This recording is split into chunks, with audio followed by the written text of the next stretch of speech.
More AEW stars potentially headed to WWE. We're going to talk about that plus so much more. Don't forget, we're giving away this championship belt at 100,000 subscribers, so go ahead and click subscribe today. All right, everybody, you know on this channel I'm breaking down the latest, but if you guys want to see me tweet, go ahead and click follow at Ango PW on X. We're going to kick things off with Sanity. Remember when Sanity was a thing in WWE? I do. I had a lot of hope for it. Now Sanity is back, but without Nikki Cross, and this is happening currently in Progress Wrestling. The group consists of Big Damo, aka Killian Dane, Axel Tischer, which was Alexander Wolf, and then of course Eric Young. They reunited at the Progress Wrestling's Vendetta show from the Electric Ballroom in London on November 26th, and this was the first time that all of them were together since WWE. It's interesting. They came out with Sanity merch. They represented the group Sanity. I don't know if WWE owns the trademarks to it. I don't know if WWE is just allowing these guys to use it. It's interesting. It's interesting to see that this is a WWE thing that is being used outside of WWE. It's also interesting considering how great Sanity would be in today's 2023 WWE climate. Triple H was always very high on these guys. Eric Young was released. He came back to the WWE. WWE put Eric Young backstage. There was plans for Eric Young to be used. He was never used. He asked for his release once Vince McMahon came back. WWE granted it to him. Eric Young went back to Impact, which is now becoming TNA. Obviously, Sanity has a lot of potential. And look, if it can't happen in WWE, again, I don't know what's going on with the trademark, but I would really love to see TNA make a big splash. Hard to Kill 2024, bring in the whole group. Yes, Nikki Cross is in WWE, and that's fine. Bring in the group. Utilize the group. I loved Sanity. Always felt like there was more potential. Vince McMahon ruined it, like he does with everything else. It was such bullshit at a time where they had something so cool, and it was working. It was organic. And I always remember when Sanity was on NXT TakeOver, which is such a massive crowd, and people actually enjoyed watching them. And when you look at how much WWE really has, killed it with factions these days, I feel like Sanity would be a great one to add to the list. So if WWE can't bring them back, obviously because Eric Young more than likely wouldn't come back, I would love to see it happen on TNA. And if it happens on TNA, man, I feel like it's a big thing for TNA. It's a cool thing for TNA. It makes a big splash for TNA. They could utilize some more factions. They could utilize a big storyline. And obviously, Eric Young is a great veteran. I mean, all these guys are great veterans, but when you look at Eric Young in general, this could be something that catapults TNA in a certain aspect because of the fact that TNA is kind of short on, there's a shortage of factions in the company.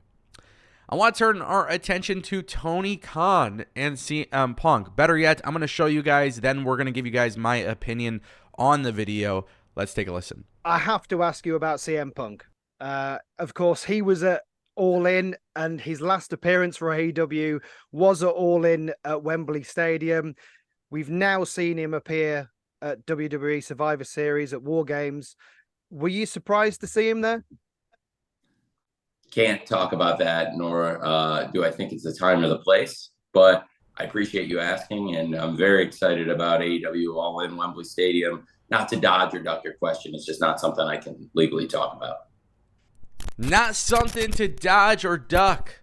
Okay, Tony Khan refuses to answer another question, but this time he cites it for legal reasons. And then, of course, he does what he typically does, and he promotes the next big thing. Look, Tony Khan shutting down any sort of conversation about CM Punk, it's a little bit unfortunate, but it's totally understandable, right? Because if there is legal things happening between the two parties or whatever it may be, then obviously it makes sense. You don't want to be talking. You got lawyers involved, stuff like that. Now, with that being said, we don't really know what the legalities of the whole situation is. We haven't seen them talk about it. We saw CM Punk and CM Punk was basically poking fun at it on Cage Fury Fighting Championships while he was on commentary. But We haven't really seen any talk about the specific stuff happening behind the scenes. And look, here's the thing. It's really important that Tony Khan, as a promoter, as the owner of AEW, he attacks things head on. This was a simple question, yet immediately after, when they had All Out in Chicago, he literally told the crowd that he had to fire CM Punk and he feared for his life. So what is it? I don't understand sometimes. Like, I get it if you don't want to talk about it, but the best thing to do is address things head on, get it out of the way. You don't have to be specific. And I always look at Triple H talking about Adam Copeland when he left. Triple H was asked about Adam Copeland. Triple H did a lot of praise for Adam Copeland, and that was it. He moved on. He didn't take shots at Adam Copeland. He didn't say anything negative about Adam Copeland. He didn't do that. Edge left WWE. Triple H just respectfully, peacefully moved on. Tony Khan, not addressing this, shuts down talking about the CM Punk stuff. I actually think it adds more to the situation of people thinking, oh my God, it's that bad, it's that bad, it's that bad. And the reality is, I think it's actually a turnoff for fans when they see all this drama going down. That's just my opinion on it. But Tony Khan is going to do what Tony Khan does. He did it with Ariel Helwani. Now he's doing it with the BBC. I mean, he does it all the time. If he doesn't want to talk about something, I can't talk about it, won't talk about it. It's not the most appropriate place or time. Buddy, at the end of the day, just, hey, you know what? We saw that he's there. Best of luck to him. Simple as that. You don't got to talk about anything else. You don't have to be specific. But I don't know. It sucks. Anyways, nonetheless, we're going to keep it moving. We're going to get to the final topic of today's video. And that is, in fact, more AEW stars potentially leaving AEW for WWE. Dave Meltzer was talking about this at length. And it's interesting because I actually agree with this for once.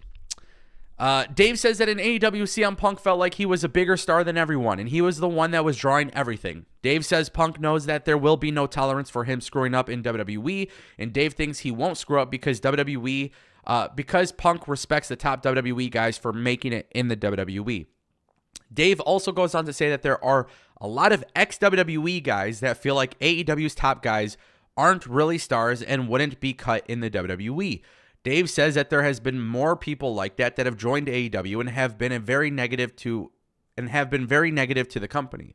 He says that there are a few ex-WWE guys in AEW right now just waiting to go back to WWE. Dave says Punk wasn't like that when he first went to AEW, but became like that, and that Punk's comments suggest to Dave that Punk didn't rate a lot of AEW's top guys, especially Hangman Page. The idea that more AEW guys could go to WWE makes sense. Ricky Starks just posted on Instagram stories giving public flowers to CM Punk, Jade Cargill, CM Punk. I mean, guys, to me, it just seems like a no-brainer that something has to change in AEW. And let me just make it very clear, because somebody's going to try to say that I never said this. You can't sign everybody from AEW. You cannot do that. You got to take a select few. That's it. Because AEW can't take everybody from WWE. AEW has to take a select few. Unfortunately, AEW took a lot of guys from WWE and hasn't done very much with them. So with that being said, I will have a full list of people I want to see swap brands. But I will tell you guys right now, Ricky Starks has Cody, Jade, and CM Punk. Three of his friends are in WWE. I think Ricky Starks will be one to go. I think there's a lot of people who will stay. There is a big chance that there will be a massive switch up within the next year. From both sides. From WWE to AEW, AEW to WWE, it doesn't matter. One thing I got to make clear, though. One thing. If WWE signs anybody from AEW, they cannot get lazy. People are paying attention to what they're going to do with Punk and Jade and Brian Pillman Jr. That's the reality. So, WWE has to do a very good job of how they bring people in. Otherwise, it will not help. We saw the surge for WWE after Cody came. Will that happen again with Punk? I think it will. And it's up to AEW to continue bringing a hot product so people do not jump ship.